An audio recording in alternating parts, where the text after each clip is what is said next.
Hi hello good evening నమస్తే welcome to big talk. ఢిల్లీలో రైతు ఉద్యమాన్ని తేలిగ్గా తీసుకున్న బీజేపీ ప్రభుత్వాన్ని కాక్రోచ్ జనతా పార్టీ మెడలు వంచేలా చేసింది.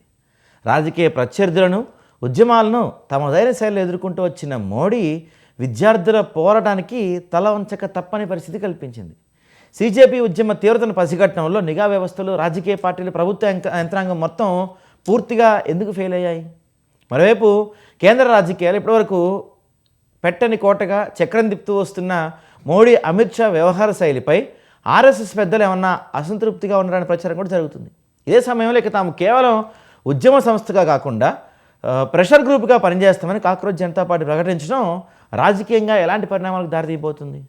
వ్యవస్థలో లోపాలను ఎత్తి చూపించాల్సిన విజిల్ బ్లోయర్లు నేరుగా రాజకీయ నేతలుగా మారితే ప్రజాస్వామ్యానికి లాభమా నష్టమా? పొరుగు దేశాల్లో లాగా జన్జీ ఉద్యమాలు ప్రభుత్వాల్ని కదిలించిన తరహాలోనే భారత్లో కూడా యువత ఉద్యమాలు ప్రభుత్వాల్ని మార్చే స్థాయికి చేరగలవా?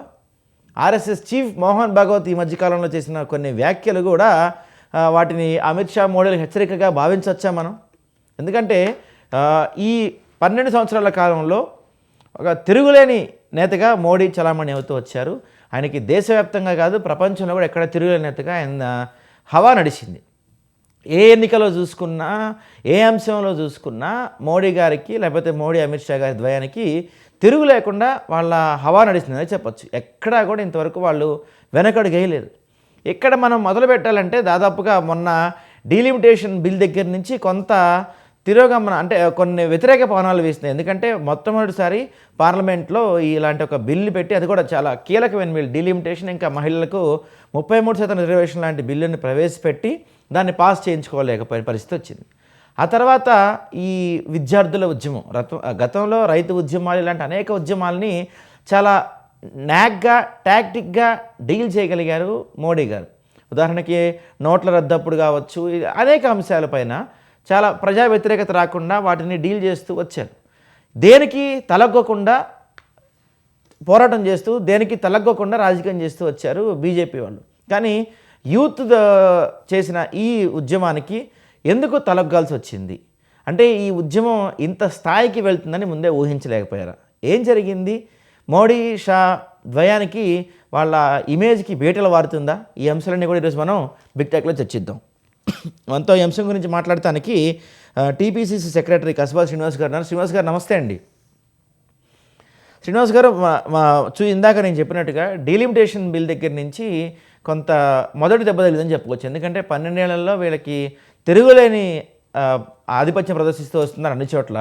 మొదటిసారిగా డీలిమిటేషన్ బిల్ ఇంకా మహిళలకు 33% రిజర్వేషన్ బిల్ దగ్గర కొంత మొదటి దెబ్బ తగిలింది. ఆ తర్వాత అనేక ఉద్యమాలని వీళ్ళు అణిచివేయగలిగారు. కానీ ఈ కాక్రోచ్ ఉద్యమాన్ని అణిచివేయలేకపోయారు. అంటే ఆ ఉద్యమం ఆ స్థాయిలో వెళ్తుందని వీళ్ళు అంచనా వేయలేకపోయారా? లేకపోతే మోడీ అమిత్ షాల వ్యూహం దెబ్బతిందా? వీళ్ళకి కొంత ఇక్కడి నుంచి తిరోగమనం జరుగుతుంది, ఎదురుపవనాలు వేస్తున్నాయి అనుకోవచ్చా మనం? నమస్తే అండి. మీకు, మాతో పాటు ప్యానెల్లో ఉన్న పెద్దలకు, అదేవిధంగా స్వతంత్ర టీవీ వీక్షకులకు అందరికీ కూడా నమస్కారం.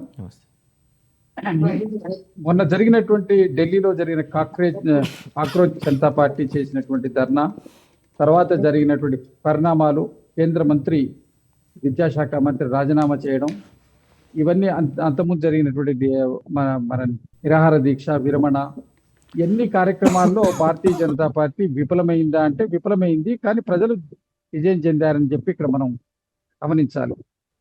ప్రజలను ఎక్కువ కాలం మభ్యపెట్టి ఉంచితే ఉద్యమం అనేది మీరు రాజకీయ పార్టీలను, రాజకీయ కోణాల్లో ఉద్యమాల్ని అణుచుకుంటూ వచ్చినంత మాత్రాన ప్రజల్లో ఉన్నటువంటి ఇబ్బందులు, వ్యతిరేకతలు ఏదో ఒక కోణంలో ఉద్యమ రూపంలో బయటకు వస్తాయన్నది దీంట్లో తేలినటువంటి సారాంశం. ఇంతకుముందు రైతుల ఉద్యమమే కానివ్వండి, ఇంకా మిగిలిన అనేక అంశాలు జరిగినప్పుడు కొంత చాకచక్యంగా ముందు పడ్డారు. దానికి వాళ్ళకు కవచంలాగా అడ్డుపడింది మత విశ్వాసాలను వాళ్ళు బలంగా అడ్డం పెట్టుకొని కేవలం హిందుత్వ భావజాలంతో మేము ముందుకు పోవచ్చు అనేటువంటి ఎజెండాతోటి ముందుకు పోయిండ్రు. దానికి నార్త్లో మంచి ప్రాధాన్యత లభించింది. దానివల్ల వాళ్లకు ఎలాంటి ఇబ్బంది జరగలేదు.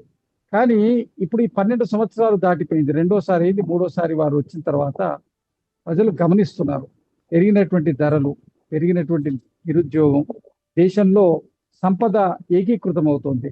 ఏకీకృతమవుతున్న సంపద, సామాన్యుల దగ్గర ఏర్పడుతున్నటువంటి ఇబ్బందులు, ఇవన్నీ అంశాలు ఏదో ఒక కోణంలో ప్రజలు నిరుత్సాహంతో, నిర్వేదంతో ఉన్నారు. ఈ ఉన్నటువంటి అన్ని కూడా కాకరోజు ఉద్యమం వచ్చినప్పుడు అన్ని వర్గాల ప్రజలు అక్కడ మద్దతు ఇచ్చారు. సరే, దాన్ని వాళ్ళని మొదలు దేశద్రోహులుగా, అదే తర్వాత సాంఘిక వ్యతిరేక శక్తులుగా చిత్రీకరించే ప్రయత్నాలు చేసినా దేశంలో కూడా పూర్తిగా కూడా కొంత దానికి యాక్సెప్టెన్సీ వచ్చింది. యాక్సెప్టెన్సీ రావడానికి కారణం ప్రజలు పడుతున్నటువంటి ఇబ్బందులు, వాళ్ళు ఎదుర్కొంటున్నటువంటి సమస్యలు. ఈ సమస్యల్ని ఏవి అడ్రస్ చేయకుండా కేవలము మత విశ్వాసాలను, జాతీయ భద్రతను ముందర పెట్టుకుని రాజ్యం చేద్దామనే ప్రయత్నం భారతీయ జనతా పార్టీ చేస్తూ వచ్చిందో అవన్నిటి ఒకసారి బయటపడ్డది. ఇవన్నిటిని గమనించినటువంటి మోహన్ భగవత్ గారు క్లియర్ గా వారు చూసి అందుకే చెప్పిండ్రు, మీరు జంజీ ఉద్యమాన్ని, వాళ్ళను పసిపిల్లలను మన ఇంట్లో ఏ విధంగా అయితే మన పిల్లలను మనం వాళ్ళను ఉజ్జగించి వాళ్ళను దారికి తెచ్చుకుంటామో అదే విధంగా చేయాలి తప్ప వాళ్ళు కఠినంగా వాళ్ళ మీద వ్యవహరిస్తే దీని మీద సమాజంలో దుష్పరిణామాలు వచ్చేటువంటి ఆస్కారం ఉందని వారు హెచ్చరించారు. పెద్ద పాత్రలో వారు హెచ్చరించారు. వారు మీడియా పరంగా హెచ్చరించడానికి కారణం ఏంటంటే ఆర్ఎస్ఎస్ దీనికి అనుకూలంగా లేదు. భారతీయ జనతా పార్టీ చర్యలను ఆర్ఎస్ఎస్ కూడా ఒక విధంగా వ్యతిరేకిస్తున్నట్టే లెక్క. అది ఆర్ఎస్ఎస్ భారతీయ జనతా పార్టీ విధానం మీద సంతృప్తితో ఉన్నట్టయితే మోహన్ భగవత్ గారు వారికి చెవిలో చెప్పేవారు. వాడి పబ్లిక్ డొమైన్ లో చెప్తుందంటే దాని అర్థం ఏమిటి? మీరు ఆర్ఎస్ఎస్ వాళ్ళు ఖచ్చితంగా వాళ్ళ యొక్క సైద్ధాంతికాన్ని, వాళ్ళకు ఈ ఉద్యమం పట్ల వాళ్ళకు ఉన్నటువంటి అనుకూలతను వాళ్ళు స్పష్టం చేసిండ్రు. ఇప్పటికైనా కూడా మోడీ, అమిత్ షా గారే కానివ్వండి, కేంద్రంలో అధికారంలో ఉన్న భారతీయ జనతా పార్టీ వాళ్ళు ఈ సత్యాన్ని గ్రహించి ఉపాధికి సంవత్సరానికి 2 కోట్ల ఉద్యోగాలు ఇస్తామని హామీ ఇచ్చినటువంటి ప్రభుత్వం ఇప్పటి వరకు ఎన్ని ఉద్యోగాలు ఇవ్వగలిగినరు? ఉద్యోగ కల్పనలో కూడా వారు జరిగిన వైఫల్యాన్ని అంగీకరించి ఇక్కడి నుంచైనా సరైన రీతిలో ఉద్యోగ కల్పన చేసే ప్రయత్నం జరగాలి. ఇండస్ట్రియలైజేషన్ పెరుగుతుంది, కానీ మెకనైజేషన్ పెరిగింది. దానివల్ల అనేకమైనటువంటి సాఫ్ట్వేర్ రంగం నుంచి ఏ ప్రభావం వచ్చిన తర్వాత సాఫ్ట్వేరే కానివ్వండి, మిగిలిన ఇండస్ట్రీస్ లో కూడా పెరిగినటువంటి టెక్నాలజీ ప్రకారం మ్యాన్ పవర్ తగ్గుతూ వస్తుంది. కాబట్టి ఇదంతా దీన్ని ఏ విధంగా మనం సమతుల్యం చేయాలి, ఏ విధంగా దీన్ని చేయాలనేటువంటి మౌలిక అంశాలు పక్కన పెట్టి కేవలం ఎన్నికలు వచ్చినప్పుడు వాటి మత విశ్వాసాలని రెచ్చగొట్టి ఓట్లు దండుకొని అధికారంలోకి వచ్చి ఒక పందగా వాళ్ళు పెట్టుకొని వచ్చారు. ఇవన్నీ కొంతకాలం వరకు భరించారు. ఇప్పుడు వాళ్ళు ఇమీడియట్ గా రివోల్ట్ అవుతుండ్రు, రియాక్ట్ అవుతుండ్రు అన్న విషయాన్ని మోహన్ భగవత్ గారు అడ్రస్ చేసిండ్రు. దాన్ని అదే అన్ని రాజకీయ పార్టీలు మొదటి నుంచి చెప్తూనే వస్తున్నాయి. మొదటి నుంచి మా కాంగ్రెస్ పార్టీ నాయకులు, లోక్సభ ప్రతిపక్ష నాయకులు రాహుల్ గాంధీ గారు ప్రతి అంశాన్ని హెచ్చరించుకుంటే వచ్చింది. ఇవాళ ఇథనాల్ విషయంలో కూడా వీరు చేస్తున్నటువంటి దాని మీద ప్రజల్లో కూడా విపరీతమైన వ్యతిరేకత వస్తుంది. ప్రజలు ఇబ్బంది పడుతున్నారు. మోటార్ సైకిల్ వాహనాలు కానివ్వండి, కార్లు కానివ్వండి, అన్ని ఇబ్బంది పడి, పాత వెహికల్స్ అన్ని ఇబ్బంది పడే పరిస్థితి వస్తుందని దాని మీద కూడా ట్వీట్ చేసిండ్రు. అంటే ప్రజలు యొక్క ఇబ్బందులను పట్టించుకోకుండా కేవలము వారి ఎంబడున్నటువంటి బడాబాబులు, సంపన్నులను వారి యొక్క సంక్షేమం కోసమే ప్రభుత్వం పనిచేస్తున్నట్టుగా కనబడుతుంది. ఈ అంశాలన్నీ యువత గమనిస్తుంది. ఎందుకంటే ఇవాళ పెరిగినటువంటి మీడియా వల్ల మంచి చెడు రెండు అన్ని ఉంటాయి. బట్ కాకపోతే ఏంటంటే యువత వాళ్ళకి కావాల్సినటువంటి అంశాలు తీసుకొని ముందుకు వస్తున్నది. జంజీ ఉద్యమాల ద్వారా వేరే దేశాల్లో ఏం జరిగింది వేరు, భారతదేశం పరిస్థితి వేరు, నైసర్గిక స్వరూపాలు వేరు. ఇక్కడ ఆ విధమైన పరిస్థితులు ఉండవు. కాకపోతే యువత లోపల చైతన్యం వచ్చింది. ఇప్పుడు మీరు ఒక అంశాన్ని మనం చారిత్రక ఇతివృత్తాన్ని కూడా గమనించాలి. చాణక్యుడు ఆ రోజు ఉద్యమాన్ని యూనివర్సిటీని, తక్షశిల యూనివర్సిటీనే స్టార్ట్ చేసిండు. తక్షశిల యూనివర్సిటీలో ఆయన స్టార్ట్ చేసినటువంటి ఉద్యమమే నందరాజు యొక్క రాజ్యాన్ని మార్చి అది చంద్రగుప్తుని రాజు చేసేంత వరకు వచ్చింది. అదేవిధంగా అనేక ఉద్యమాలు, స్వతంత్ర ఉద్యమాలు కూడా విద్యార్థుల నుంచి అధిక శాతంలో స్టార్ట్ అయింది. నిన్న మొన్న మనం చూసినటువంటి, మనం అందరం ప్రత్యక్షంగా చూసిన తెలంగాణ ఉద్యమాలకు కూడా వేదికలని యూనివర్సిటీస్ అయినాయి. కాబట్టి విద్యార్థుల యొక్క చైతన్యాన్ని, విద్యార్థుల్లో వచ్చిన స్ఫూర్తిని మనం తక్కువ అంచనా వేయకూడదు. వారికి ఎంతో ఇబ్బంది జరిగినప్పుడు అక్కడ ఆ విధమైనటువంటి స్ఫూర్తి వస్తుంది. కాబట్టి దాని సరైన రీతిలో వాళ్ళను సమాధాన పరిచి వారిని సరైన రీతిలో చేయాల్సినటువంటి బాధ్యత అన్ని ప్రభుత్వాల మీద ఉన్నాయి, అన్ని రాజకీయ పార్టీల మీద కూడా ఉన్నాయి, ప్రభుత్వాల మీద ప్రధానంగా ఉన్నది అని చెప్పి నా అభిప్రాయం. ఈ అంశం గురించి మనతో మాట్లాడటానికి ఆప్ స్టేట్ కన్వీనర్ బుర్రా రాముగౌడ్ గారు ఉన్నారు. రాముగౌడ్ గారు నమస్తే అండి. నమస్తే అండి. రామగౌడ్ గారు, అంటే మీరు చూస్తున్నారు ఈ మధ్య కాలంలో ఈ కాక్రోచ్ ఉద్యమం దగ్గర నుంచి మోడీ గారు డైరెక్ట్గా ఇప్పుడు సోషల్ మీడియాలోకి వచ్చారు. స్నాప్చాట్ కూడా యూజ్ చేస్తున్నారంట. మంత్రులందరికీ కూడా ఇన్స్టాగ్రామ్ అవి యూజ్ చేయమని చెప్పి ఇన్స్ట్రక్షన్ ఇచ్చినట్టుగా తెలుస్తుంది. దాంతోపాటుగా ఆర్ఎస్ఎస్ నాయకుల వ్యాఖ్యలు కావచ్చు, లేకపోతే కొన్ని తీసుకుంటున్న నిర్ణయాలు కావచ్చు, ఇవన్నీ చూస్తే మోడీ షాలకి ఈ జంజీ భయం పట్టుకుంది అనుకోవచ్చా మనం? డిబేట్ లో పాల్గొన్న పెద్దలందరికీ కూడా నమస్కారం అండి. సో అందరికీ గుడ్ ఈవినింగ్. ఖచ్చితంగా అండి, ఎందుకోసం అంటే గత కొన్ని నెలల క్రితం నుంచి కూడా ఈరోజు పరిస్థితులన్నీ కూడా మీడియా ద్వారా కావచ్చు, పెద్దలు అందరూ కూడా మనం అందరం చూస్తున్న విషయమే.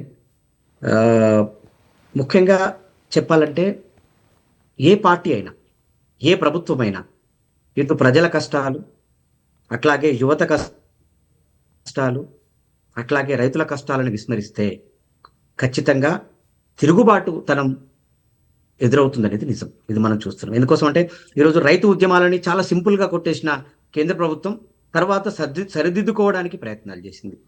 దాని తర్వాత కూడా ఏదైతే జంజీ యువత ఉద్యమాన్ని కూడా నీరు కార్చేలా రకరకాలుగా డిజిటలైజర్ అంటే మోడీ అంటేనే డిజిటల్, సో రకరకాలుగా వ్యూహాలు పన్ని కూడా ఈరోజు దాన్ని ఆ వ్యూహాన్ని కూడా ఛేదించలేకపోయారు. ఎందుకోసం అంటే యువత ఎదురు తిరిగితే ఈ దేశంలో యువత ప్రశ్నిస్తే ఏం జరుగుతుందో మనం కళ్ళారా కూడా చూడగలిగాం. సో ఇప్పుడు వాళ్ళ దాంట్లో అంతర్మదనం స్టార్ట్ అయిందని నిజం ఖచ్చితంగా. ఎందుకోసం అంటే వాళ్ళే చర్చించుకుంటున్నారు ఈరోజు. సో ఏమని, ఈరోజు ఈ దేశ ప్రజలకి బీజేపీ పార్టీగా మనం ఏం చేశాము, ఏం చేయబోవాలనుకుంటున్నాము, ఏం చేయాలనుకుంటున్నాము, అసలు ఏం చేయలేకపోయాం అనేది వాళ్ళ అంతర్మథనం. బయటికి డిజిటల్ మీడియా ద్వారా మోడీ గురించి ఓహో ఆహో అని చెప్పుకున్నా కూడా ఈరోజు ఏదైతే అయోధ్యలో 200 కోట్ల స్కామ్ జరగడం కాంచెల్లి మొదలు పెట్టేస్తే ఈరోజు పేపర్ లీక్స్, అలాగే రైతు ఉద్యమాల నుంచి మొదలు పెడితే అప్పుడు కూడా నల్ల చట్టాలు తీసుకురావడంలో, సో దేంట్లో కూడా వీళ్ళందరూ కూడా ఫెయిల్ అయ్యారు అనేది నిజం. సో కాబట్టి ఖచ్చితంగా దేశ యువతని చూస్తే ఈరోజు ప్రధాని మోదీ భయపడుతున్నాడు. నేను ప్రధాని మోదీ అనే కాదు, ఈరోజు ఆ పొజిషన్ లో ఉన్న ఏ పార్టీ అయినా భయపడాల్సిందే. మనం కళ్ళు నెత్తికెక్కితే అంటే ఏది పట్టించుకోము అనే పరిస్థితిలో ఈరోజు భారతీయ జనతా పార్టీ తయారైంది. కాబట్టే యువత రోడ్ల మీదకి ఎక్కి దెబ్బలు తిన్నా కూడా ఈ ప్రభుత్వానికి బుద్ధొచ్చేలా మనం ఏ న్యాయం కోసం అడుగుతున్నాము, ఏ న్యాయం కోసం అయితే ముందుకు వచ్చాము అనేది వాళ్ళు చెప్పగలిగారు. సో లాస్ట్ టైం మనం జంజీ ఏదైతే కాక్రోచ్ జనతా పార్టీగా వాళ్ళకు ఒకటి క్లారిటీ ఇచ్చారు. ఈరోజు రాజకీయ పార్టీగా కాదు, స్వతంత్రంగా పార్టీలు అంటే ప్రభుత్వాన్ని నిలదీయడానికి మేము ముందున్నాము. అంటే ప్రభుత్వం దగ్గర చాలా సమస్యలు పెండింగ్ లో ఉన్నాయని లెక్క. సో మేముగా యువతగా ఈరోజు ఏ పార్టీలో ఉన్న యువత అందరూ కూడా ప్రశ్నించారు.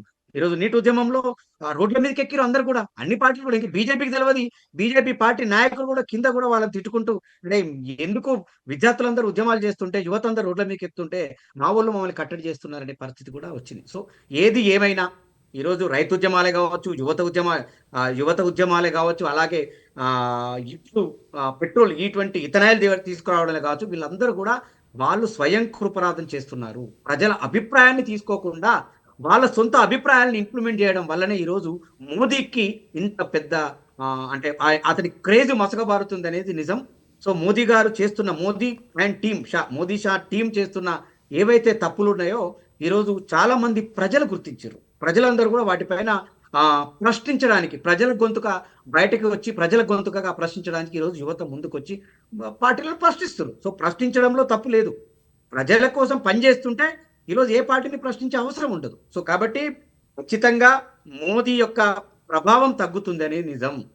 సో యువత ఎలా అయితే వాడుతున్నారో ట్విట్టర్ కావచ్చు, ఈరోజు మిగతా మీరు కొంచెం చూడొచ్చు, మనం రానున్న 2-3 రోజుల క్రితం కూడా చూడొచ్చు, ఆంక్షలు ఏది ట్విట్టర్ పైన కానీ ఫేస్బుక్ పైన కూడా ఆంక్షలు తీసుకొచ్చే ప్రయత్నాలు కూడా చేస్తున్నారు. ఎందుకోసం అంటే ఈరోజు యువతకి ఏ మీడియా సపోర్ట్ లేదు. ఈరోజు నీట్ జరిగిన ఏదైతే ఉద్యమం పైన యువత ఉద్యమం చేసిందో, జంజీ ఉద్యమం చేసిందో, వాళ్ళకి ఎవరికి కూడా మీడియా మద్దతు రాలేదు. సోషల్ మీడియా ద్వారానే మద్దతునంతా కూడగట్టుకోగలరు. మోదీ మళ్ళీ తప్ప ఏం చేస్తున్నాడంటే సోషల్ మీడియాలన్నింటినీ కూడా రాజకీయ పార్టీలకు సంబంధించిన ఈరోజు అరవింద్ కేజ్రీవాల్ గారి అకౌంట్లను కూడా ఈరోజు దాన్ని క్లోజ్ చేసే పరిస్థితి, టెంపరీ క్లోజ్ కి దానికి ఆన్సర్ కూడా ఇవ్వలేని పరిస్థితి కూడా ఈరోజు. అంటే భారతీయ జనతా పార్టీ ఎక్కడికక్కడ కట్టడి చేసి మనం ఏదో ఈ ప్రభుత్వాన్ని వెళ్ళగొట్టాలి, ఈ ప్రభుత్వాన్ని వెళ్ళగొట్టకుండా చేసుకోవాలి అనే ధోరణిలో ఉంది. కానీ ప్రజల సమస్యలను తీర్చే ధోరణి లేదు. ఖచ్చితంగా బీజేపీ పార్టీకి రానున్న రోజుల్లో బుద్ధి చెప్పేది ఎవరు ఉన్నారంటే, ఒకవైపు రైతులు, ఒకవైపు యువత. వీళ్ళిద్దరు కూడా ఈ దేశంలో బీజేపీ చేస్తున్న అరాచకాలని ఖచ్చితంగా దేశ ప్రజలకు తెలిసేలా తెలియజేస్తున్నారు. కాబట్టి ఇంత ఉద్యమం వచ్చింది, ఖచ్చితంగా అంతర్మదనం చేసుకోవాల్సిందే బీజేపీ పార్టీ.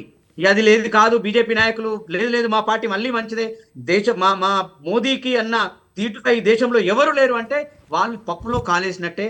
మళ్ళీ ప్రజల ముందు వాళ్ళు ప్రజలకి ధీటుగా, ప్రజలకి ఎదురుగా, యువతకి ఎదురుగా మళ్ళీ వెళ్తున్నట్టేనని ఆమ్ ఆద్మీ పార్టీగా తెలియజేస్తుంది. బీజేపీ నాయకులు ఉన్నారు, పైల కృష్ణారెడ్డి గారు. కృష్ణారెడ్డి గారు నమస్తే అండి. కృష్ణారెడ్డి గారు, ఇక్కడ కొన్ని కీలక అంశాలు ఉన్నాయి. మొదటిది ఏంటంటే, ఎన్నో ఉద్యమాలు చూశారు, రైతు ఉద్యమాలు, నల్ల చట్టాలప్పుడు రైతు ఉద్యమాలు కావచ్చు, లేకపోతే మణిపూర్ అల్లర్లప్పుడు, ఇలాంటి చాలా అంశాలప్పుడు ఎప్పుడు బీజేపీ తొణకలేదు, బెనకలేదు, నిటారుగా నిలబడ్డారు మీ నాయకులంతా కూడా. కానీ ఈ జంజీ ఉద్యమం దగ్గర నుంచి కొంత పరిస్థితులు మారాయేమో అనేట్టుగా అనిపిస్తున్నాయి పరిణామాలు. దాంతోపాటుగా అనేక కీలక అంశాలు ఏదైతే మీరు నిరుద్యోగులకి మీరు చెప్పిన 2 కోట్ల ఉద్యోగాలు కావచ్చు, ఆ తర్వాత ఫిగర్ నాకు కరెక్ట్గా గుర్తులేదు, నల్ల డబ్బు అందరి అకౌంట్లో కొంత కొంత వేస్తా అని చెప్పినట్టున్నారు అప్పట్లో మోడీ గారు రాకముందు కొత్తల్లో. అది ఎంత అనేది నాకు నెంబర్ సరిగ్గా గుర్తులేదు. ఇంతవరకు అదేం జరగలేదు. 15 లక్షలు 15 లక్షలు వేస్తా అన్నారు. ఇంతవరకు అయితే ఎవరి అకౌంట్లో, నా అకౌంట్లో అయితే ఏం పడలేదు. మీకు ఎవరికైనా బండి ఏమో చెప్పండి. నల్ల డబ్బు దేశానికి ఎంత వచ్చిందో కూడా నల్ల డబ్బు తీసుకొస్తా అన్నారు, స్విస్ బ్యాంక్ అకౌంట్లు క్లోజ్ చేస్తా అన్నారు. తర్వాత ఈ నగదు అప్పుడు పెద్ద నోట్లు బ్యాన్ చేసినప్పుడు ఏదో అద్భుతం జరిగిద్ది అన్నారు. రకరకాల అంశాలు అన్నిట్లో, కానీ చెప్పింది ఏది జరగలేదు. ఏమన్నా మీ బీజేపీ వాళ్ళని గట్టిగా అడిగితే, మేము ఎన్నికల్లో గెలుస్తున్నాం కదా, ప్రజల మద్దతు మా వైపే ఉంది, ఏ ఎన్నిక జరిగినా గెలుపు మాదే ఉంది కదా, ప్రజల మద్దతు మాదే ఉందని చెప్తున్నారు. కానీ గ్రౌండ్ లెవెల్లో చూసుకుంటే ఇప్పుడిప్పుడే కొంత వ్యతిరేకత స్టార్ట్ అవుతుందేమో, పర్టికులర్గా యూత్ నుంచి, నుంచి. ఎందుకంటే రేపు రాబోయే ఓటర్స్ అంతా వాళ్ళే మెయిన్ ఓటర్స్, కొత్తగా ఎన్రోల్ అయిన ఓటర్స్ కావచ్చు, లేకపోతే వాళ్ళే మెయిన్ ఓటర్స్. దాంతోపాటు నిరుద్యోగ సమస్య దేశంలో విపరీతంగా పెరుగుతుంది అన్నది వాస్తవమైన అంశం. సో వీటన్నిటిని ఎలా మేనేజ్ చేయబోతున్నారు బీజేపీ? కొంత వ్యతిరేకత ఇప్పుడు మీరు గమనించినట్లయితే, మొన్న ఈ డీలిమిటేషన్ తర్వాత ఉమెన్ రిజర్వేషన్ బిల్లో మీకు కొంత వ్యతిరేకత, మీరు అనుకుంది చేయలేకపోయారు. రీసెంట్గా ఒక బిల్లో కూడా మీరు అనుకుంది చేయలేకపోయారు. ఇలా పార్లమెంట్లో, రాజ్యసభలో కొంత మీకు వ్యతిరేక పవనాలు వీస్తున్నాయి, బయట కూడా కొంత వ్యతిరేక పవనాలు వీస్తున్నాయి.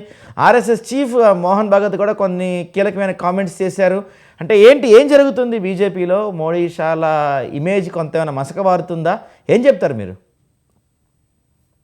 సార్, ముందుగా మీకు, స్వతంత్ర వీక్షకులకు, అలాగే ఈ చర్చా వేదికలో పాల్గొంటున్న అందరికీ శుభ సాయంత్రం తెలియజేసుకుంటున్నా సార్. మరీ ముఖ్యంగా రేపు తెలంగాణలో ముఖ్యంగా బోనాల పండుగ జరుగుతుంది. అలాగే నా యొక్క నియోజకవర్గం ఎల్లారెడ్డి నియోజకవర్గంలో బోనాల పండుగ జరుగుతున్న సందర్భంగా వారందరికీ ముందుగా శుభాకాంక్షలు తెలియజేసుకుంటున్నా సార్. ఇక్కడ మీరు ఇందాక కూడా ఒక మాట మాట్లాడారు, అమిత్ షా మోడీ గారు అనగదొక్కారు అనేసి. అనగదొక్కలేరు సార్, చాకచక్యంగా ఎదుర్కొన్నారు సమస్యలన్నిటికీ. కానీ మేము ఎక్కడ ఎవరిని అనగదొక్కలేదు, ఎవరిని ఇబ్బందులు పెట్టి అణచివేత ధోరణిలో ఎప్పుడు భారతీయ జనతా పార్టీ ప్రభుత్వము ఎన్నడూ కూడా చేయలేదు. అట్లా అనుకుంటే సంవత్సరంలో రైతు ఉద్యమం జరగకపోతుండే మొన్న 25 రోజుల వరకు, 25 నుంచి 25 రోజుల వరకు ఆ ధర్నా చౌక్ లో, జంతర్ మంతర్ దగ్గర దీక్ష చేసే వాళ్ళే కాదు.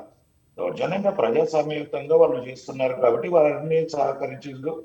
జరిగిన సమస్యకి ఎక్కడ పరిష్కారం తీసుకురానో ఆ విధంగా తీసుకొచ్చే విధంగా ప్రయత్నం చేశారు. ఎక్కడ ఎవరిని అణిచివేయలేదు సార్. మీరు అణిచివేత అనే పదం వాడారు కాబట్టి నేను ఈ అంశం చెప్పాల్సి జరిగింది.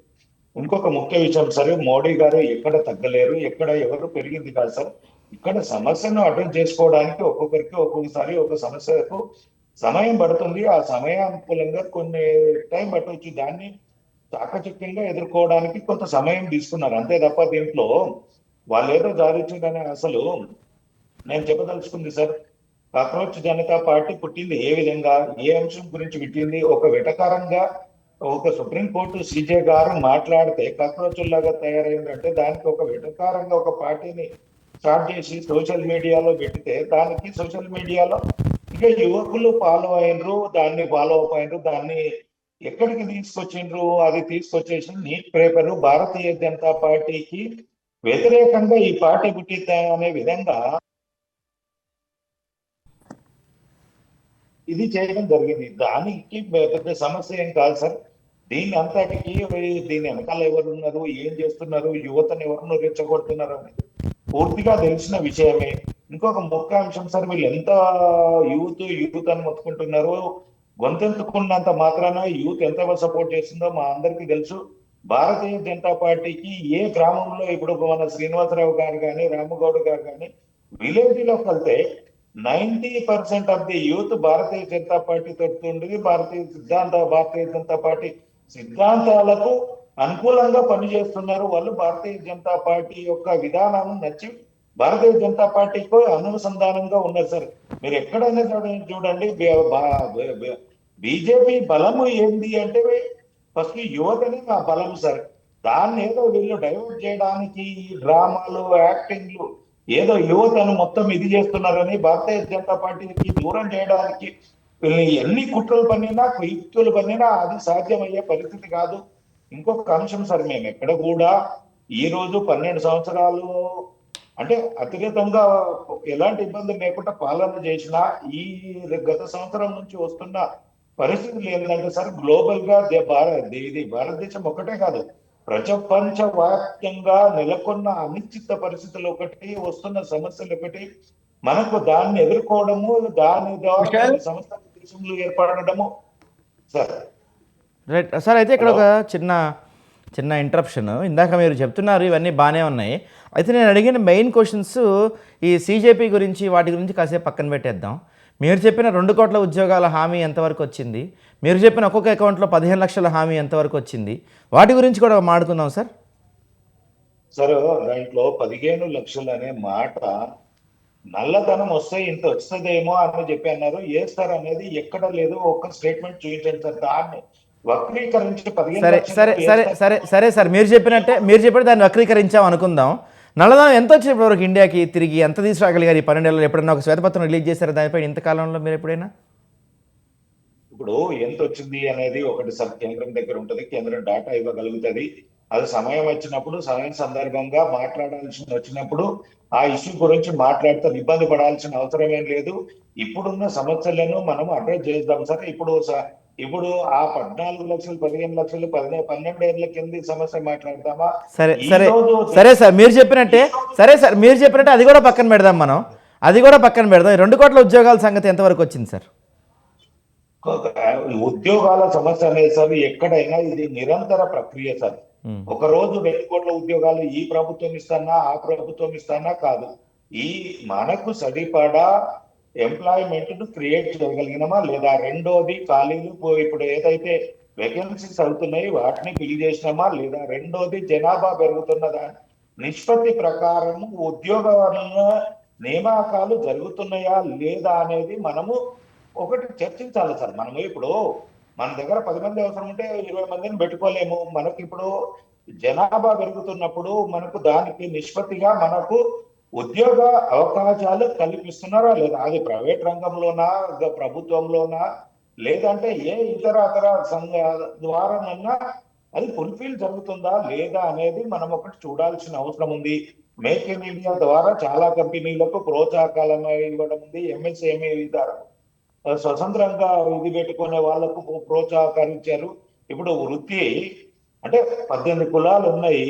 విశ్వకర్మ దాంట్లో వాళ్ళకు కూడా 15 లక్షల అంటే 5 లక్షల నుంచి 10 లక్షలకు చేసుకొని స్వయం ఉపాధి కల్పించడానికి కూడా అది కూడా ఉద్యోగ కల్పనకి వస్తుంది సార్. ప్రతి నియోజకవర్గంలో సుమారుగా మీరు చూడండి సార్, 200 నుంచి 300 మంది వరకు విశ్వకర్మ ద్వారా వారికి అవకాశం ఇవ్వడం జరిగింది. నాయి బ్రాహ్మణులకు కానీ, వడ్రంగి వాళ్ళకు కానీ, ఇంకా మిగిలిన వాళ్ళకు కానీ అందరికీ అవకాశం కల్పించింది. ఇవన్నీ చూసుకోవాలి. ఏదో ఉద్యోగాలంటే ఒకటి గవర్నమెంట్ ఉద్యోగాల ద్వారానే చూడడము, పబ్లిక్ ను పప్పుదోగ ద్వారా పట్టించేలాగా మనం మాట్లాడుకుంటే ఇబ్బందికరంగా తయారైతుంది ప్రజలందరికీ కూడా. ఉద్యోగం అనేది ఏదో ఒక రూపంలో వారికి కలిపిందా లేదా, ఇప్పుడు కొంత గత సంవత్సరం నుంచి ఎవరము కానీ కృష్ణారెడ్డి గారు ఎక్కడా కూడా మీ మేనిఫెస్టోలో మేము ప్రభుత్వ ఉద్యోగాలు ఇస్తాం లేదు, మేము ఏదో ఉపాధి కల్పిస్తామని అంశం ఎక్కడా మీ మేనిఫెస్టోలో మెన్షన్ చేయలేదు అనుకుంటా సార్. మీరు 2 కోట్ల ప్రభుత్వ ఉద్యోగాలు ఇస్తామన్నారు. నిన్న కాంగ్రెస్ పార్టీ వాళ్ళతో కూడా మేము ఇదే అంశం మీద చర్చించాం. వాళ్ళు కూడా ఇక్కడ తెలంగాణ 2 లక్షల ప్రభుత్వ ఉద్యోగాలు ఇస్తున్నారు, కానీ 2 లక్షల మందికి ఉపాధి కల్పిస్తామని ఎక్కడ చెప్పలేదు సార్. ఇది రెండు ప్రభుత్వాలు, సెంట్రల్ గవర్నమెంట్ కానీ స్టేట్ గవర్నమెంట్ కానీ కొంత వక్రీకరిస్తుంది నిరుద్యోగుల విషయంలో. దీన్ని మాత్రం కొంచెం ఆలోచించాలి. ఎందుకంటే మీరు మేనిఫెస్టోలో ఎక్కడ చెప్పాలా, మేము ఉపాధి కల్పిస్తామని చెప్పాలి, ఎక్కడ మీరు మేము ఉద్యోగాలు ఇస్తామని చెప్పారు, ఇప్పుడేమో ఉపాధి కల్పించామని చెప్తున్నారు. అది ఇది ఎలా మేనేజ్ అవుతుంది? సరే, నేను ఇప్పుడు చెప్తాను సార్. ఇందులో ఎన్ని చెప్పినా, ఎవరు చెప్పినా, ఎన్ని పార్టీలు చెప్పినా, వీళ్ళు తులం బంగారం ఇస్తామన్నారు, అటకెక్కిచ్చింది, అటే పోయింది. దళితుని ముఖ్యమంత్రి చేపిస్తా అన్నారు, వాళ్ళది అటే పోయింది. ఇక రాజకీయ పార్టీలలో వ్యవహారాలు ఏం నడుస్తాయి ఏందనేది దాంట్లో మనం ఒకటి సార్ 100 మార్కులకు పేపర్ ఇస్తే నేను ఒక మాత్రం మీకు క్షుణ్ణంగా చెప్పదలుచుకున్నా sir. Nobody can 100% in this world. ఏవైనా మన త్రేతాయుగం కానీ ద్వాపర యుగంలో కానీ తప్పులు చేయకుండా ఎవరు దేవతల కాడికి వెళ్ళి కూడా జరిగేది. మనము సంవత్సరం, నేను ఒక ఎగ్జాంపుల్ చెప్తాను సార్. సంవత్సరం మొత్తం పిల్లల్ని చంపి స్కూల్కి పంపించేసి బుక్ మొత్తం చదవమని చెప్తాము. దాంట్లోకి వెళ్ళి ఏం చేస్తాము, ఒక 100 మార్కులకు 20 క్వశ్చన్లు ఇచ్చేస్తాము. ఇచ్చేసి దాంట్లోకి ఏం చేస్తాం, 20 ఇచ్చేసి 15 రాయమంటాం. ఆ 15 అన్న కరెక్ట్ రాయమంటామా, లేదు మళ్ళీ 35 మార్కులు వస్తే పాస్ అంటాం. మేము 35 మార్కులలో లేము సార్, మేము 80-90% లో రీచ్ అయినాము. 100% కాకపోయినా 80 గత ప్రభుత్వాల కంటే కూడా, ఇప్పుడున్న రాష్ట్ర ప్రభుత్వాల కంటే కూడా మేము 80-90% రీచ్ అయ్యాము. భారతీయ జనతా పార్టీ అందరికంటే కూడా మేము డిస్టెన్షన్ లోనే ముందుకెళ్తున్నాం. కాబట్టి ప్రజల ఆశీర్వాదం ఉంది కాబట్టి మాకు ముందుకెళ్తున్నాము. ఇంకోటి, మీరు RSS ది మోహన్ భాగవత్ గారు విషయం చెప్పారు సార్. మోహన్ భాగవత్ గారు కానీ RSS కానీ మాకు నిర్దేశకులు. మాకు మీరు ఎక్కడైనా సరే మీరు చూడండి, రాష్ట్ర కార్యాలయంలో ఉంటే అక్కడ మాకు RSS ఒక జనరల్ సెక్రటరీ ఉంటారు. పార్టీ నిర్ణయాలు కానీ, పార్టీ విధానాలు కానీ, ప్రజా సమస్యలను కంట్రోల్ చేసేటట్లు మాకు ఎప్పటికప్పుడు సలహాలు సూచనలు చేస్తూనే ఉంటారు. దానికి అనుకూలంగానే మోహన్ భాగవత్ గారు మాట్లాడారు. ఇదేదో మమ్మల్ని తప్పుపట్టారు, మా విధానాలను కాదు, కొంత ప్రజలకు రీచ్ అయ్యే దాంట్లో కొన్ని సమస్యలలోనో కొన్ని ఇబ్బందులలోనో ప్రజలకు ప్రభుత్వం చేరవేయలేనప్పుడు, మా భారతీయ జనతా పార్టీ చేరవేయలేనప్పుడు మా అనుబంధంగా ఉన్నటువంటి మా యొక్క, అంటే అనుబంధం అని కాదు కానీ మా కలిసి ఒకే అవగాహనతోటి ఉన్నటువంటి RSS కానీ BJP కానీ వారు మాట్లాడడం జరిగింది. అది ప్రజలకు మంచిగా వెళ్తే కనుక మాకు కూడా ఎక్కడన్నా ఎవరమైనా కొంత అటు ఇటు జరిగినప్పుడు వాటి సలహాలు సూచనలు తీసుకొని ప్రజలకు, విద్యార్థులకు, రైతులకు ఏ విధంగా బెనిఫిటో, మేము 4 కాలాల పాటు అధికారంలో ఉండాలంటే ప్రజా వ్యతిరేక నిర్ణయాలతోటి మేము ఎవరు కూడా అధికారంలో లేరు సార్. అది మేము కూడా అంతే. మేము అధికారంలో ఉండాలంటే ప్రజా యొక్క అభిప్రాయానికి అనుగుణంగానే పాలన చేస్తున్నాము. ఎవరో కొన్ని అపోహలు సూచించి ఉద్యమాలు చేసిన దాంట్లో మేము కొన్నిటిని ఇది చేయాల్సి వస్తుంది. వాటిని మేము చక్కచక్యంగా ఎదుర్కొంటాం. రైట్ సార్, మళ్ళీ మాట్లాడదాం సార్. ఒక్క నిమిషం. మనతో పాటు పొలిటికల్ అనలిస్ట్ శ్రీనాథ్ రెడ్డి గారు ఉన్నారు. శ్రీనాథ్ గారు నమస్తే అండి. నమస్కారం అండి. బీజేపీ నాయకులు చెప్తున్నారు అన్ని హామీలు ఇచ్చినవన్నీ పూర్తి చేయలేము, 100లో కొంతమంది 35 దగ్గరే ఆగిపోయారు, మేము 35 దగ్గరలే, మేము 70 మార్కులతో ఫస్ట్ క్లాస్లో ఉన్నాము అని చెప్తున్నారు. ఈ ఉద్యమం కూడా ఏదైతే జన్జీ ఉద్యమం లేకపోతే కాక్రోచ్లకి మేమేమి వాళ్ళకి భయపడి వెనకడిగలేదు, వ్యూహాత్మకంగా వ్యవహరించాము, కొంత లేట్ అయి ఉండొచ్చు, ఇప్పటికీ 90% యూత్ మావైపోయిందని చెప్తున్నారు. మీరు చెప్పండి సార్. సార్, స్వతంత్ర టీవీ ప్రేక్షకులకు అదేవిధంగా ప్యానెల్లో ఉన్నటువంటి తోటి ప్యానలిస్టులకు నమస్కారం. అసలు కృష్ణారెడ్డి గారు భారతీయ జనతా పార్టీ నాయకులుగా ఆయన ఎస్కేపిజం చేస్తూ ఉన్నారు. తను ఏదైతే భారతీయ జనతా పార్టీ తమ మేనిఫెస్టోను పోస్టుగా మీరు అడిగినటువంటి సందర్భంలో సూటిగా స్పష్టంగా సమాధానం చెప్పలేక చెప్పే పరిస్థితులు భారతీయ జనతా పార్టీ కేంద్ర ప్రభుత్వం కల్పించినందున ఆయన ఎస్కేపింగ్ చేస్తూ ఉన్నారు. మరొక వైపు ఏదైతే ప్రపంచంలో 100% ఎవరు నెరవేర్చలేరు అన్నటువంటి దాన్ని తెరపైకి తెచ్చి తాము కూడా అందులో అతిథులం కాదని చెప్తా ఉన్నారు. దీన్ని 2 విధాలుగా చూడాల్సి ఉంటుంది. ఒకటి, భారతీయ జనతా పార్టీ ఇచ్చినటువంటి హామీలు, మెజారిటీ హామీలను నెరవేరిస్తే భారతదేశ ప్రజలు ఖచ్చితంగా హర్షిస్తారు.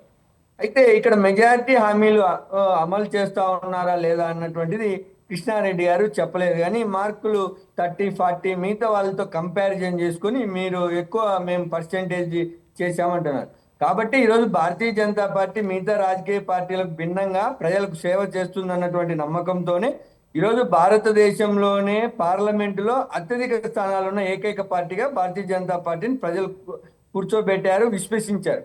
కాబట్టి మీరు మిగతా రాజకీయ పార్టీలతో కంపారిజన్ చేసుకోకుండా మీరు ఇచ్చినటువంటి హామీల్ని ఎంతవరకు నెరవేర్చారన్నటువంటిది ఒక ప్రధానంగా మీరు స్పష్టం చేయాల్సి ఉంటుంది. రెండోది, ఈ కాక్రోచ్లకు సంబంధించి ఉద్యమం కానీ, రైతు సంఘాలకు సంబంధించినటువంటి ఉద్యమం కానీ జరిగినప్పుడు భారతీయ జనతా పార్టీ కొంత తగ్గింది, ఇది వ్యూహాత్మకంగా వ్యవహరించింది అన్నటువంటిది అర్థమవుతుంది. ఏదైనా కానీ, అంటే భారతీయ జనతా పార్టీ అని కాదు, ఎన్డీఏ అని కాదు, తెలంగాణలో ఉన్నటువంటి కాంగ్రెస్ సర్కార్ కాదు, ఆంధ్రప్రదేశ్లో ఉన్నటువంటి కూటమి సర్కార్ కాదు, ఏదైనా ఒక ప్రభుత్వ విధానాల పట్ల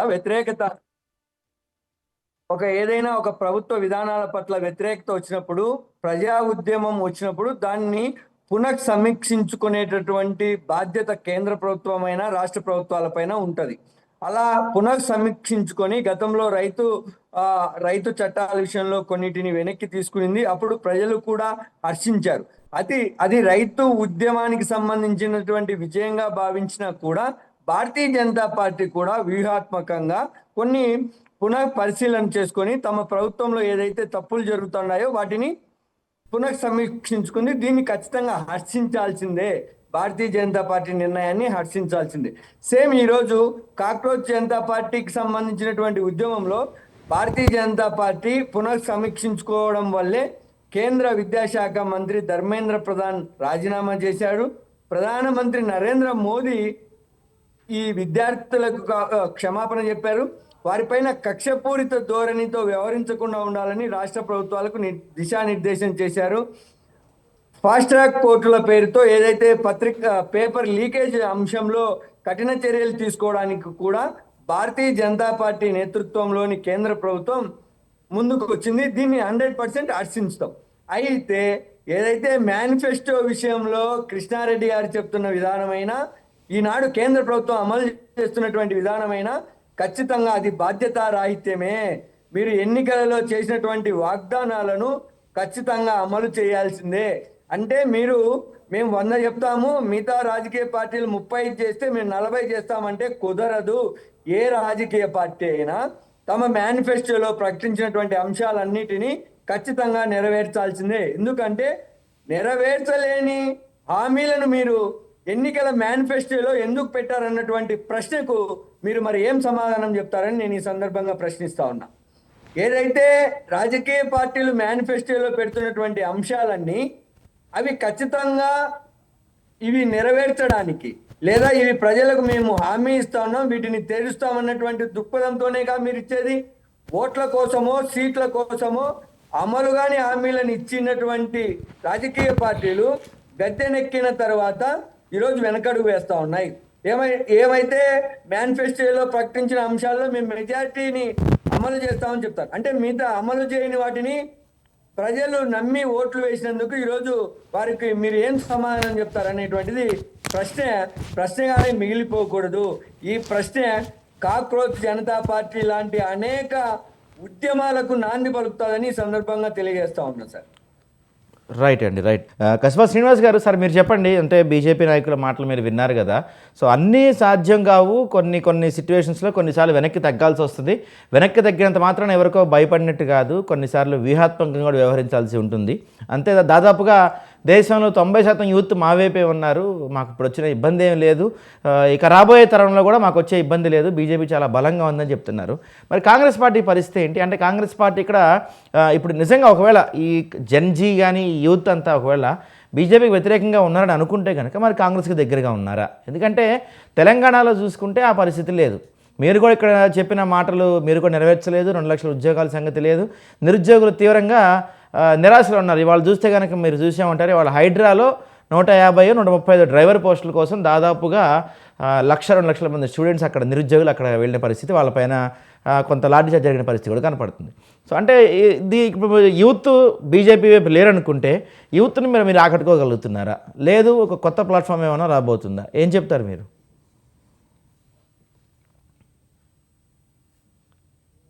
సార్ మ్యూట్లో ఉంటుంది శ్రీనివాస్ గారు. వీటిలో లేదండి. చెప్పండి. హలో, చెప్పండి సార్, వినిపిస్తుంది, చెప్పండి. జన్జీ ఉద్యమం జరిగిన దాని నేపథ్యంలో కాంగ్రెస్ పార్టీ బలపడ్డదా అన్న అంశము ఇక్కడ ప్రశ్న కాదండి.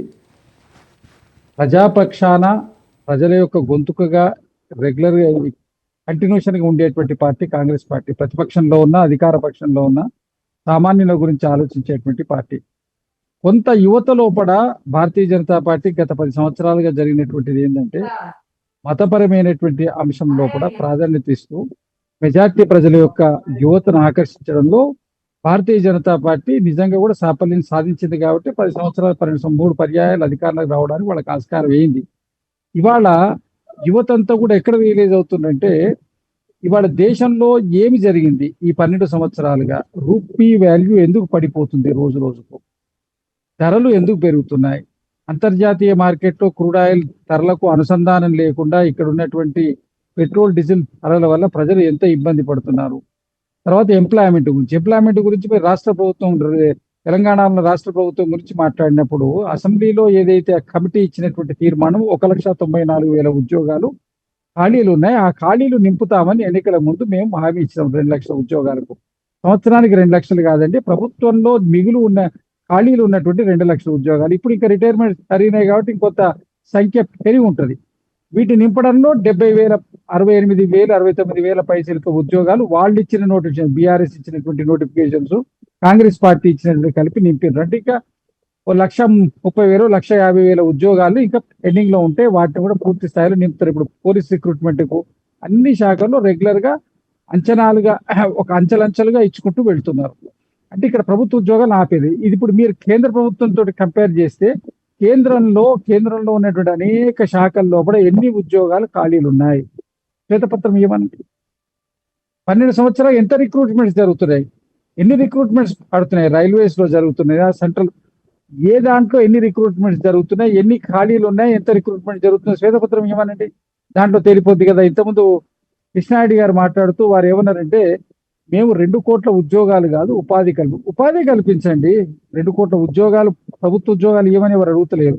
ప్రైవేట్ ఉద్యోగాల లేదు వ్యవసాయం, మీరు స్వయం ఉపాధి పథకాలు దాంట్లో ఇచ్చిన సంఖ్య చూపించండి. 2 కోట్లు కాదు, 1 కోటి మందికి చూపించండి. 1 కోటి మందికి మీరు ఉపాధి కల్పించినట్టు మీరు కనుక ప్రూవ్ చేయగలిగితే సంవత్సరానికి అసలు మీకు దాని గురించి ఎవరు మాట్లాడేటువంటి ఆస్కారమే ఉండదు కదా. ఒక కేటగిరీగా ఒక సంఖ్యను రిలీజ్ చేయండి, దానికి ఉన్నటువంటి ఆ నేపథ్యం ఏంటో మీరు తెలియజేయండి. ఇవాళ పబ్లిక్ డొమైన్ లో అన్ని విషయాలు అవైలబుల్లో ఉన్నాయి. ఇప్పుడు పెరిగినటువంటి ఏ రంగంలో కూడా అన్ని అవైలబుల్ ఉన్నాయి. మీరు పెట్టండి పబ్లిక్ డొమైన్ లో ఇంత ఉందని, దాని గురించి ఎవరు ప్రశ్నించరు కదా. ఇది పూర్తిగా వైఫల్యం చెందిందండి. నరేంద్ర మోడీ గారు కానివ్వండి, భారతీయ జనతా పార్టీ అధికారంలోకి రాకముందు చెప్పినటువంటి మాట ఏమిటి, మీరు పెరుగుతున్నటువంటి పెట్రోల్ డీజిల్ ధరలు పక్కన ఉన్నటువంటి పాకిస్తాన్, బంగ్లాదేశ్ కంటే కూడా రూపీ వాల్యూ ఎందుకు పతనం జరుగుతుంది, మరి అంశం ఇప్పుడు ఎందుకు జరుగుతుంది, ఇప్పుడు ఇంత ఘోరంగా రూపీ వాల్యూ ఎన్నడూ చరిత్ర లేనంత ఘోరంగా ఎందుకు పతనం చెందింది, ఎక్స్పోర్ట్స్ ఎందుకు టోటల్ గా మాక్సిమం బిఫోర్ ఇండిపెండెన్స్ ఉన్నంత స్థాయికి ఎక్స్పోర్ట్స్ ఎందుకు పడిపోయినాయి, విదేశీ మారక ద్రవ్యం ఎందుకు దెబ్బతింటుంది, మన దగ్గర నుంచి ఎఫ్డిఎస్ ఎందుకు బయటికి వెళ్ళిపోతున్నాయి, ఇవన్నీ అంశాల మీద సమాధానం చెప్పాలండి. ఇవన్నీ అంశాల పరిణామమే వచ్చినటువంటి ఉద్యమాలు, ఇంకా భవిష్యత్తులో రాబోయే ఉద్యమాలు. మీరు అడిగిన ఇంకో ప్రశ్న కాంగ్రెస్ పార్టీ 100% కాంగ్రెస్ పార్టీ వైపు ఉంది. ప్రతి విషయాన్ని ఇవాళ ఇథనాల్ విషయంలో కూడా ఇంతకుముందే నేను ప్రస్తావించాను, దాంట్లో ఉన్న సమస్యల గురించి కూడా రాహుల్ గాంధీ గారు ప్రస్తావించారు. కరోనా సమయంలో కరోనా రాబోతుందని చెబితే నమస్తే ట్రంప్ ప్రోగ్రాం పెట్టి కరోనాను ప్రమోట్ చేశారు నరేంద్ర మోడీ గారు. తర్వాత నిర్బంధమైనటువంటి లాక్డౌన్, ఎవరికి సంప్రదించకుండా రాత్రికి లాక్డౌన్ 2 నెలలు పెడితే ఎక్కడ ఉన్నవాడు అక్కడ స్తంభించిపోతే అక్కడ ఉన్నవాడి పరిస్థితి ఏంది, దాని గురించి లేదు. ఆ తర్వాత జరిగిన పరిణామాల్లో కూడా ఈ మైగ్రేటెడ్ లేబర్ ఏ విధంగా ఇబ్బంది పడ్డారు, సామాన్యులు ఏ విధంగా ఇబ్బంది పడ్డారు. నోట్ బందీ వల్ల దేశానికి ఎంతో ఉపయోగం జరుగుతుంది, నాకు కొంత సమయం, 1 నెల రోజులు అయితే సమయం అడిగారు, ఆ సమయం ఇవ్వండి, తర్వాత మీకు 100% మీకు ఏ విధమైన ఫలితాలు ఉంటే చూస్తారన్నారు. ఇప్పటికీ ఇంతవరకు ఆ ఫలితాలు ఏమిటి అనేది కనబడలేదు. నోట్ బందీ వల్ల లాభం జరిగిందా, నష్టం జరిగిందా, లాభం జరిగితే ఏ విధంగా జరిగిందో మీరు పార్లమెంట్ లో పెట్టలేదు, మీరు సరైనటువంటి నివేదిక ఇవ్వలేదు. అదేవిధంగా లాక్డౌన్ అంటే సరే అది అనిశ్చితంగా వచ్చినటువంటి పరిస్థితి, సరే మీరు ఏ నిర్ణయం తీసుకున్నా తప్పు జరిగినా ఒప్పు జరిగినా దాని గురించి నేను కామెంట్ చేయను. మీరు నోట్ బందీ ఉంది, నోట్ బందీ వల్ల జరిగినటువంటి పరిణామాలు ఏంది, ఇవాళ తీసుకొచ్చిన ఇథనాల్ని నెత్తి మీద పెడుతున్నారు, పాత బండ్లన్నీ ఇంట్లో పెట్టాల్సిన పరిస్థితి వచ్చేటట్టుంది, పాత బండ్లని స్క్రాప్ పోవాల్సిన పరిస్థితి, బిఫోర్ 23 వెహికల్స్ ఏవి కూడా పనిచే నిర్బంధంగా, అంటే ప్రజలకు ఆప్షన్ లేకుండా పెట్రోల్ అనేది మన ప్రొడక్ట్ అండి, ఈవీ వెహికల్సే వాడాలని ప్రభుత్వం చట్టం చేసింది, మరి అది అమలు అవుతుందా, అమలు కాకుండా మరి ఇథనాల్ని మాత్రం కంపల్సరీ ఎందుకు అమలు పెట్టిండ్రు. ఇప్పుడు మీరు ఇథనాల్ కూడా ఆప్షన్ ఇవ్వాలి, మీరు ఇంకో వాడు ఈ పెట్రోల్ అవైలబుల్ ఉంటుంది, ఆ పెట్రోల్ అవైలబుల్ ఉంటుంది, వాడు ఇష్టం ఉన్నది వాడు పోసుకుంటాడు. దానికి వాడికి ఆప్షన్ లేకుండా కన్జ్యూమర్కు అంటే కంపల్సరీ ఇది మేము పెట్టినాం, మీరు ఆచరించాలి, దాని లాభ నష్టాలు వస్తే మాకు సంబంధం లేదు, మీరు భరించాలి అనేటువంటి తత్వముతోటి, అంటే ఏదైతే నిరంకుశ తత్వముతోటి ఏవైతే విధానాలు చేస్తుండ్రో Right. దీనికి వ్యతిరేకంగా ఉద్యమాలు పుడుతున్నాయి. Right and అంతేగాని right. ఆ విషయాన్ని వాళ్ళు గమనించుకోవాలి. Right, sir. Right కాంగ్రెస్ అండి. పార్టీ ఎప్పుడు ప్రజాహితంగా ఉంటుంది. రైట్ సార్ రామగౌడ్ గారు మీరు చెప్పండి. అంటే తొందరలో ఇప్పుడు ఇందాక నుంచి బీజేపీ వాళ్ళు ఇందాక గతంలో కూడా చెప్పేది ఏంటంటే ప్రజల మద్దతు మా వైపే ఉంది, ఎన్నికల ఫలితాలు మాకు అనుకూలంగా వస్తున్నాయి కాబట్టి ప్రజల మద్దతు మాకు అనుకూలంగా ఉందని చెప్తున్నారు. ఇప్పుడు మీ పార్టీ చూసుకుంటే మొన్న ఢిల్లీలో ఓడిపోయింది. మొన్న ఈ జన్జీ ఉద్యమం అప్పుడు స్వయంగా కేజ్రీవాల్ గారు వెళ్ళి కలిశారు. రేపు రాబోయే పంజాబ్ ఎలక్షన్స్, తొందరలో పంజాబ్ ఎలక్షన్స్ ఉన్నాయి. మరి అక్కడ మీ పార్టీ పరిస్థితి ఎలా ఉంది? పంజాబ్లో మా గెలిచే అవకాశాలు ఉన్నాయా లేవా? బీజేపీని ఎదురొడ్డి నిలబడిన పార్టీ ఏది కూడా దేశంలో నిలబడలేకపోయింది. పెద్ద పెద్ద నాయకులందరూ కూడా కనుమరుగైపోయారు. పంజాబ్లో ఎన్నికలు ఓడిపోతే మీ పార్టీ పరిస్థితి కూడా దాదాపు కనుమరుగైపోయే అవకాశం ఉంటుంది. మరి జంజీల్ని ఏ విధంగా మీరు ప్రభావితం చేయగలుగుతారు? ఏ విధంగా మీ వైపు మలుచుకోగలుగుతారు? తప్పకుండా అండి. ఒకటి మీరు ముందు అడిగిన ప్రశ్నకి, ఇప్పుడు పంజాబ్లోనే కాదు, గుజరాత్, గోవా లాంటి ప్రాంతాల్లో కూడా అంటే పంజాబ్లో మీరు అధికారంలో ఉన్నారు కదా, పంజాబ్లో మీరు అధికారంలో ఉన్నారు తప్పకుండా కదా.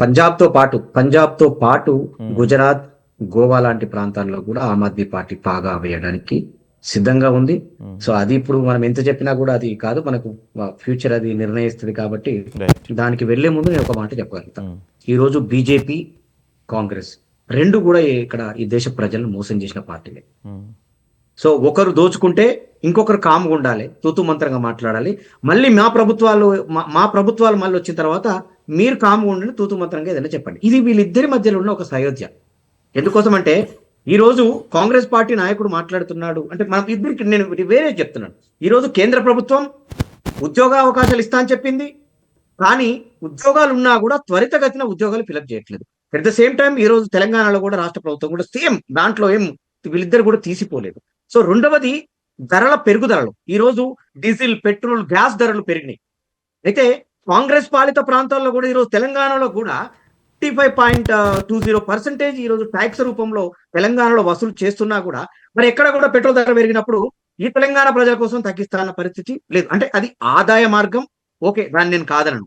సో రెండవది ఏంటంటే ఈ రోజు మన శ్రీనివాసరావు గారు మాట్లాడినట్టు ఆమ్ ఆద్మీ పార్టీ ఇథనాయిల్ మీద పోరాటం చేస్తుంది, కాంగ్రెస్ పార్టీ పోరాటం చేస్తుందని చెప్తున్నారు. కానీ ఆమ్ ఆద్మీ పార్టీ పంజాబ్ లో గవర్నమెంట్ లో తీర్మానం చేసింది. మరి తెలంగాణలో తీర్మానం చేయడానికి ముందుకు వచ్చే పరిస్థితులు ఉన్నాయా? ఎందుకోసం అంటే దాని మీద రాహుల్ గాంధీ వ్యతిరేకించిండు కదా. ఈ రోజు ఉద్యోగ అవకాశాలు తెలంగాణలో కాంగ్రెస్ ను గెలిపిస్తే ఉద్యోగ అవకాశాలు ఇస్తా అని ఈ రోజు విద్యార్థుల సాక్షిగా, నిరుద్యోగుల సాక్షిగా ఈ రోజు రాహుల్ గాంధీ చెప్పిండు. మరి ఆ ఉద్యోగాలు ఏమైనాయి? ఎక్కడికి పోయినాయి ఉద్యోగాలన్నీ కూడా? సాకేతిక పేద్దా. ఈ రోజు ప్రధానమంత్రి మోడీ చేస్తే కాంగ్రెస్ పార్టీ మీద చెప్తారు, కాంగ్రెస్ పార్టీ చేస్తే మోడీ మీద చెప్తారు. వీళ్ళిద్దరు కూడా రెండు కూడా ఈ రోజు ఇటు తెలంగాణ ప్రజల్ని, అక్కడ బీజేపీ దేశ ప్రజలందరినీ కూడా ఇద్దరిని కూడా మోసం చేస్తుంది. ఎందుకోసం కూడా ఈ రోజు దేశ యువత ఎదిరించడానికి వచ్చిరంటే కారణం రెండు పార్టీలు.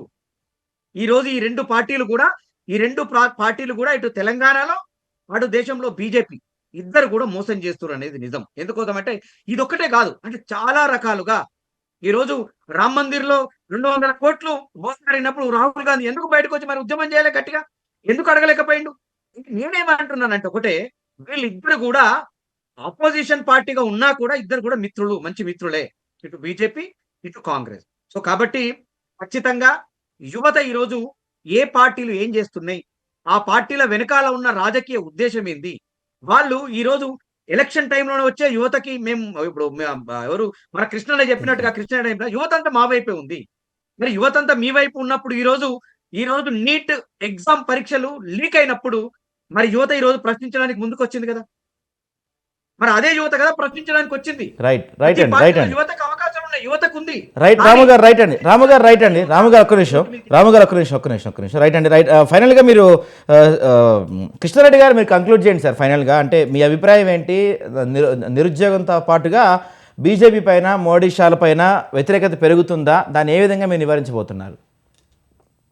మరి ఇందులో సమస్య పెద్దగా ఏం లేదు సార్. ఇందాక మన శ్రీనివాసరావు గారు మాట్లాడుతున్నారు, ఏదో పెట్రోల్ ధరలు పెరిగినాయి, రూపీ వాల్యూ పడిపోయింది దీనికి అనేది. శ్రీనివాసరావు గారు చెప్పాలి, బీజేపీ రాష్ట్రాలలో పెట్రోల్ డీజిల్ రేట్ ఎంత ఉంది, తెలంగాణలో ఎంత ఉంది, తెలంగాణ ప్రజలను ఎందుకు మీరు మోసం చేస్తున్నారు? ఇప్పుడు 10 రూపాయల తేడా ఉంది కంపారిటివ్లీ బీజేపీ రాష్ట్రాలకు తెలంగాణలో ఉన్నదానికి. మీరు ప్రజల మీద ప్రేమ ఉన్నప్పుడు తగ్గించండి కదా, అది పక్కన పెట్టేసి రైట్ ఒక్క నిమిషం అండి కృష్ణారెడ్డి గారు, ఒక్క నిమిషం. కృష్ణారెడ్డి గారు మీరు చెప్పండి సార్. శ్రీనివాస్ గారు మీరు చెప్పండి, ఇందాక చెప్తున్నారు కదా దానికి ఏదో పెట్రోల్ సంబంధించి. మ్యూట్ లో ఉన్నారు సార్. మ్యూట్లో ఉన్నారు సార్ మీరు, శ్రీనివాస్ గారు. మ్యూట్ లో రామగౌడ్ గారు అండ్ కృష్ణారెడ్డి గారు ఇద్దరే ఒక ప్రశ్న అడిగిన కాబట్టి ఒక నిమిషం నాకు ఛాన్స్ కొంచెం స్పీడ్ కంక్లూడ్ చేయండి స్పీడ్గా. మీరు ఏదంటే 10 రూపాయలు పెట్రోల్ పెరిగినప్పుడు, ఇప్పుడు మొన్న ఎప్పుడైతే ఆఫ్టర్ 5 రాష్ట్రాల ఎన్నికల తర్వాత 10 రూపాయలు పెంచినప్పుడు అంతర్జాతీయ మార్కెట్లో పెట్రోల్ ధరలు పెరుగుతున్నాయి, కంపల్సరీ మేము పెంచాల్సిన ఆవశ్యకత ఉంది, పెంచిండ్రు.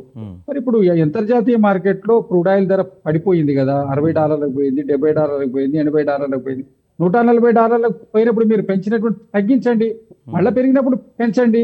మరి మీరెందుకు తగ్గించలేరు? అది పెంచిన ధరలు ఎక్కడైనా తగ్గించిందా కేంద్ర ప్రభుత్వం? మీరు రాష్ట్రంలోకి వచ్చే సెస్ ఆదాయ వనరులు ఉన్నట్టు మా ఆదాయాన్ని త్యాగం చేయమని చెప్తున్నారు మీరు. మీ రాష్ట్రాల్లో ఒకటి డబుల్ ఇంజన్ సర్కార్లో ఉన్నటువంటి రాష్ట్రాలకు మీ అదనం అయినటువంటి మీరు నిధులు ఇస్తున్నారు, మరి మా రాష్ట్రాలకు ఇస్తలేరు కదా. మరి ఇవ్వనప్పుడు మాకు ఉన్నటువంటి మా ఆదాయ వనరులు మాత్రం తగ్గించుకోవాలంటే మీరు మాత్రం అంతర్జాతీయ మార్కెట్ కి అనుసంధానం ఎందుకు చేస్తలేరు మీరు? అది మరి ఆ విషయం స్పష్టత ఎందుకు లేదు? రైట్ శ్రీనివాస్ గారు ఒక్క నిమిషం అండి. శ్రీనివాస్ గారు కంప్లీట్ చేయండి మీరు. శ్రీనివాస్ రెడ్డి గారు మీరు చెప్తున్నారు సార్. ఏదైతే అటు బీజేపీ కావచ్చు ఇటు కాంగ్రెస్ పార్టీ నాయకులు చెప్తున్నటువంటి వాదన, భారతీయ జనతా పార్టీ పైన జంజీ బ్యాచ్ ఈ Janata party cockroach Janata party పేరుతో ఉద్యమం చేసింది. అయినప్పటికీ మోడీ కావచ్చు లేదంటే ఆర్ఎస్ఎస్ కు సంబంధించినటువంటి మోహన్ భగవత్ కావచ్చు, యువత మా వైపే ఉందని చెప్తా ఉంది. అంటే వాళ్ళ యొక్క అంత నమ్మకం ఎక్కడ వస్తా ఉందంటే, ఎన్ని ఉద్యమాలు జరిగినా కానీ ఓట్లు భారతీయ జనతా పార్టీకి లేదా కూటమి భారతీయ జనతా పార్టీతో కలిసి ఉన్నటువంటి పార్టీలే గెలుస్తా ఉన్నాయని చెప్తా ఉన్నారు. అయితే ఇవన్నీ ఈక్వేషన్స్ అన్ని కాంగ్రెస్ పార్టీ క్యాచ్ చేసుకోలేకపోతుంది. ప్రభుత్వ వ్యతిరేకతను కాంగ్రెస్ పార్టీ క్యాచ్ చేసుకోలేకపోతుంది. దానివల్లే ప్రజా ఉద్యమాల నుంచి వచ్చినటువంటి ఏదైతే కేజ్రీవాల్ కావచ్చు లాంటి వాళ్ళందరూ ఈరోజు 1 లేదా 2 రాష్ట్రాల్లో ఆయా పార్టీలను అధికారంలోకి తీసుకురాగలిగారు అంటే భారతీయ జనతా పార్టీ వ్యతిరేక ఓట్లను ఇతరులకు చీలిపోతుంది. దీంతో కాంగ్రెస్ పార్టీ బలపడే అవకాశం కనిపించడం లేదు. భారతీయ జనతా పార్టీ కూడా ప్రభుత్వ వ్యతిరేక ఓట్లను చీల్చుకుంటూ ఎప్పటికప్పుడు తన పైన వస్తున్నటువంటి వ్యతిరేకతను తనకు అనుకూలంగా మార్చడానికి ఉన్నటువంటి అవకాశాలన్నింటినీ సమగ్రంగా అధ్యయనం చేస్తూ ముందుకెళ్తూ ఈ కన్ఫ్యూజన్ రాజకీయాలు జరిగిపోతాం. రైట్ అండి. సో మొత్తానికి అయితే మోడీ షాలపైన వ్యతిరేకత ఏం లేదు, పూర్తి స్థాయిలో బలం మా వైపే ఉంది. జంజీల్ని కావచ్చు లేకపోతే జరిగిన ఉద్యమాలని జరగబోయే ఉద్యమాలని ఏ విధంగా అనుకూలంగా మార్చుకోవాలి, కొంత ఆలస్యమైనా వాటిని ఏ విధంగా మాకు మార్చుకోవాలనే దానిపైన బీజేపీకి పూర్తి స్థాయిలో అవగాహన ఉందని చెప్తున్నారు. మరి గ్రౌండ్ లెవెల్లో చూస్తే కొంత జంజీల్లో, కొంత యూత్లో, కొంత నిరుద్యోగుల్లో వ్యతిరేకత అయితే స్పష్టంగా కనపడుతుంది. మరి వ్యతిరేకత ఎటువంటి పరిణామాలకు దారితీస్తుంది, బీజేపీలో ఏం జరగబోతుంది అనేది మాత్రం చూడాలి. ఇది వాళ్ళ బిగ్ టాక్లో అంశం. రేపటి బిగ్ టాక్లో మళ్ళీ కలుసుకుందాం. Keep watching TV. Thank you.